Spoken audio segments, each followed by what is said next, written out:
আসসালামু আলাইকুম, সবাইকে স্বাগতম।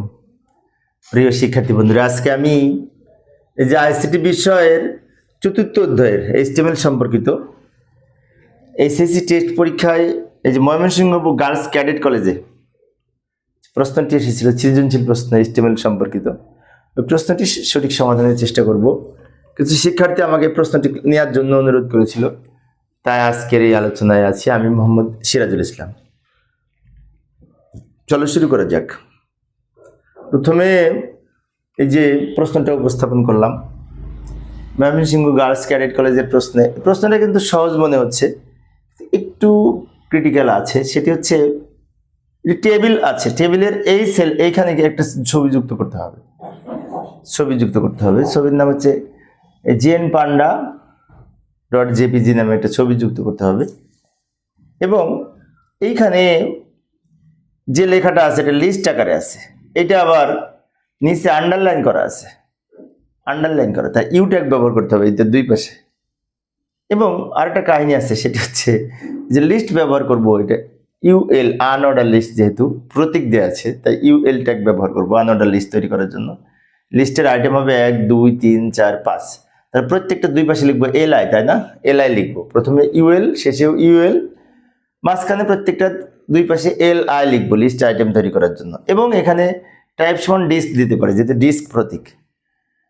এবং আর একটা বিষয় আছে, সেটি হচ্ছে এই যে লিস্টের আইটেম তৈরি করব, এলআই ওপেন এলআই ক্লোজ, সেখানে এই লেখাটা বোল্ড হবে, এটা দুই পাশে বি ট্যাগ ব্যবহার করব। এবং এই লেখাটা আবার এই যে বাঁকা হবে, তাহলে এই লেখার দুই পাশে আই ট্যাগ ব্যবহার করব, ইটালিক বাঁকা হয় আই ব্যবহার করলে। আবার এইখানে এটার দুই পাশে বি ট্যাগ ব্যবহার করব, এটার দুই পাশে বি ট্যাগ ব্যবহার করব, এটার দুই পাশে বি ট্যাগ ব্যবহার করব, এটার দুই পাশে বি ট্যাগ ব্যবহার করব, কারণ বোল্ড, তাই না? সহজের মধ্যে আবার জটিল আছে। ভালো করে লক্ষ্য করি। প্রথমে আমরা লিখব doc type HTML. Doc type HTML দ্বারা ডকুমেন্ট টাইপে এইচটিএমএল বোঝায়। এরপরে এইচটিএমএল এর ওপেনিং ট্যাগ লিখব, বডির ওপেনিং ট্যাগ লিখব, এবং বডির মধ্যে তো টেবিলটা তৈরি করব মূলত। এইবার এই সারিটা তৈরির জন্য টিআর ট্যাগ ব্যবহার করব, টেবিলটাকে তৈরি করব। টেবিল বর্ডার সমান 1, সেল স্পেসিং 0 করে দিব, কারণ টেবিল তৈরি করার জন্য টেবিল ট্যাগ আর সেল স্পেসিং 0 না করলে দাগগুলি এরকম হবে না, ডাবল ডাবল দাগ মনে হবে। এই ধরনের দাগ দেওয়ার জন্য সেল স্পেসিং 0 করতে হবে। এবার টিআর এই সারিটা তৈরির জন্য। আচ্ছা, এবার এখানে কি লেখা আছে? জেন পান্ডা। এখানে আমরা কি করব? টিএইচ এর মধ্যে লিখতে পারি, লেখাটা মাঝখানে যাবে টিএইচ। তো কলস্প্যান 2 লিখবো, কারণ দুটো কলাম একসাথে করেছে। আর মাঝখানে লিখবো এই জেন পান্ডা, যেটি দেওয়া আছে। ভালো করে লক্ষ্য করি, টিএইচ ওপেন টিএইচ ক্লোজ, মাঝখানে লিখলাম জেন পান্ডা, এবং এখানে কলস্প্যান 2 লিখেছি দুটো কলাম মার্জ করার জন্য। ওকে,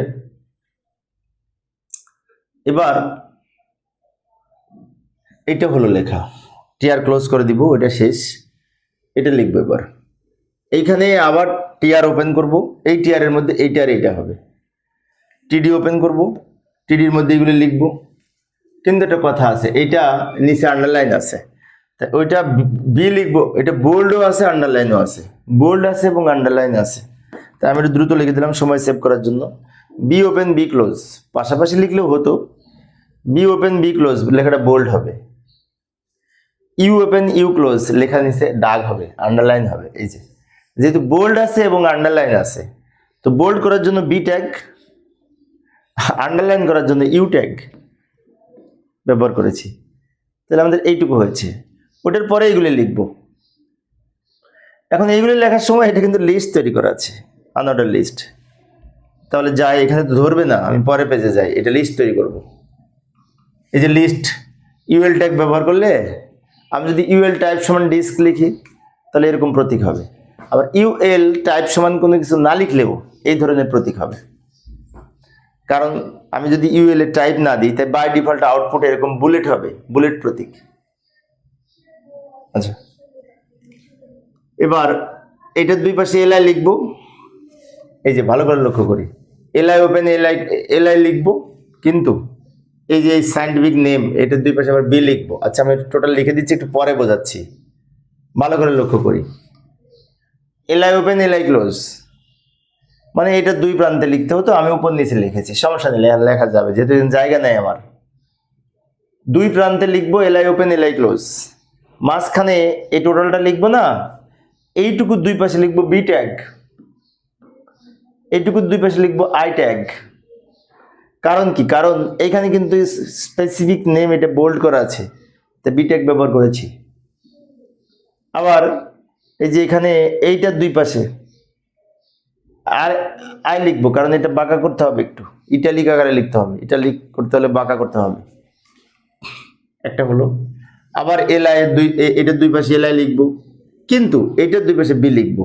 এই যে লক্ষ্য করি, আমরা দ্রুত লিখে দিলাম সময় সেভ করার জন্য, এলআই ওপেন এলআই ক্লোজ এটার জন্য, লিস্টের আইটেম তৈরির জন্য। এখানে দুই রকমের লেখা, ফ্যামিলির দুই পাশে বি লিখবো বোল্ড করার জন্য, এটা নর্মাল রেখে দিলাম। এলআই ওপেন এলআই ক্লোজ দিয়ে মাঝখানে টোটাল এই দুই লাইন একসাথে লিখলেও হয়, কিন্তু আমার এখানে জায়গা সেভ করার জন্য আমি উপর নিচে করতেছি। আবার এটাও তাই, অর্ডারের দুই পাশে বি লিখবো, এই যে লক্ষ্য করি, এলআই ওপেন এলআই ক্লোজ, এই যে এলআই ওপেন এলআই ক্লোজ, অর্ডারের দুই পাশে বি লিখেছি। আবার এলআই ওপেন এলআই ক্লোজ, ডাইটের দুই পাশে বি লিখেছি, কারণ কি এটা বোল্ড করা। আবার LI open LI close, LI open LI close, এই যে এটা দুই পাশে বি লিখেছি, কারণ এটি বোল্ড। এই পর্যন্ত হলো, এই পর্যন্ত লেখা হয়েছে আমাদের। তাহলে এই পর্যন্ত লেখা হলে টিডি ক্লোজ করে দিব। ও এই যে ইউএল ওপেন ছিল, ইউএল ক্লোজ করব, আবার টিডিটাও ক্লোজ করব, টিডি ওপেন ছিল, টিডিও ক্লোজ করব, এই যে টিডি ক্লোজ করে দিলাম। এবার এই পর্যন্ত হচ্ছে, এটা বাকি আছে, ওইটা তৈরি করার জন্য আবার টিডির মধ্যে ছবি যুক্ত করব, টিডির মধ্যে ছবি যুক্ত করব। ছবি যুক্ত করার জন্য ওই যে টিআর আর লিখতে হবে না, কারণ কেননা আমাদের এখানে টিআর এর মধ্যে এটা দুটো হবে, এই টিআর এর মধ্যে টিআর যেহেতু আগে লিখেছি তা আর লেখার দরকার নেই, একই টিআর এর মধ্যে এইটা আর এটা হবে। তা এটা টিডি আলাদা করে লিখবো, টিডি ওপেন অ্যালাইনমেন্ট সেন্টার লিখলাম লেখাটা মাঝে নেওয়ার জন্য, এবং ছবি যুক্ত করার জন্য আইএমজি এসআরসি সমান ছবির নাম, আইএমজির ফরম্যাট টোটাল লিখবো, আমি দ্রুত লিখে দিলাম সময় সেভ করার জন্য। ভালো করে লক্ষ্য করি, টিডি ওপেন টিডি ক্লোজ, ঘরটা তৈরি হলো, ঘরটা তৈরির জন্য ছবি যুক্ত করার জন্য আইএমজি এসআরসি সমান ছবির নাম। তারপরে এই জিএন পান্ডার নামটা দিয়েছি আমরা, এটা লেখাটা প্রদর্শন করবে সেই জন্য। এটা যদি না লিখতাম এটা দেখা যেত না, দেখার জন্য আমরা এখানে লিখেছি অল্টারনেটিভের ভ্যালু, এখানে যা লিখবো সেটা এখানে দেখা যাবে, তাই এটা এখানে লিখেছি। এইবার আমরা টিআর ক্লোজ করব, টেবিল ক্লোজ করব, বডি ক্লোজ করব, এইচটিএমএল ক্লোজ করব, লাস্টের চারটা ট্যাগ ক্লোজ করে দিব। এইভাবে আমরা এই ধরনের কোড লিখতে পারি। তো প্রিয় শিক্ষার্থী বন্ধুরা, এই ছিল আজকের আলোচনা। পরের ক্লাসটি দেখার আমন্ত্রণ রইল। খোদা হাফেজ।